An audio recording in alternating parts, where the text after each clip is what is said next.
Aydır başına aydan babay. Kuşunu gömay düş geldi. Kuşunu gömay düş geldi. Bulurumda canı var kaydan geldi. Bedinle bedine caydan geldi. Sultanlı parlı devalla geldi. Bildisekin sadağın Allah geldi. Bulurumda canı var kaydan geldi. Tarsılayman peygamber caydan geldi. Musulmanlı parlı devalla vergin. Beş vakit namazın ala geldi. Bodur bodur ay dolurgun. Bu kamini vay biz geldik. Bu kavasın ay takabay.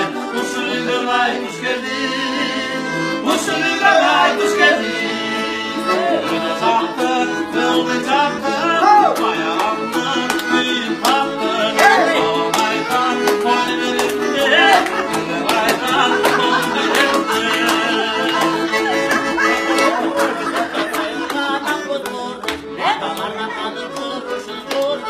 Ramazan ayı geldi yeşilinge. Ak koç kurdayı bala versin beşilinge. Vardı çıksa desin nasibinge. Baylanışlı varlığı tasibinge. Ak bakıyın ağıyın yolda olsun. Büyüğünü bir balam bollu olsun. Bolluğun faydası kayda diyin. Can altında gelginden yanda diyin. Ak bakıyın ağıyın çatır olsun.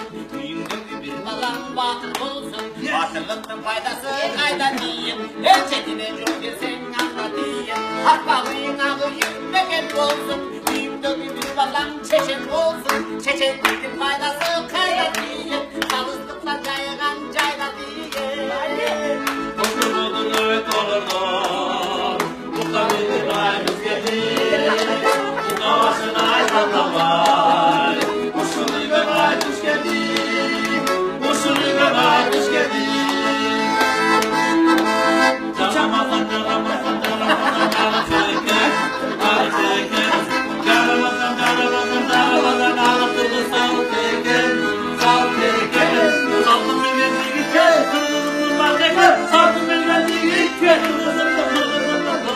Bye.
Köyden geçse de koğunum sana ketodi.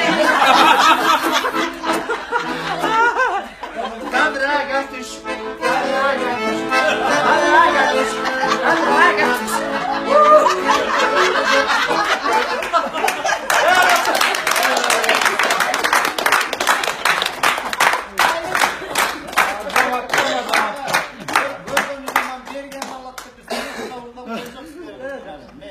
Sen bak.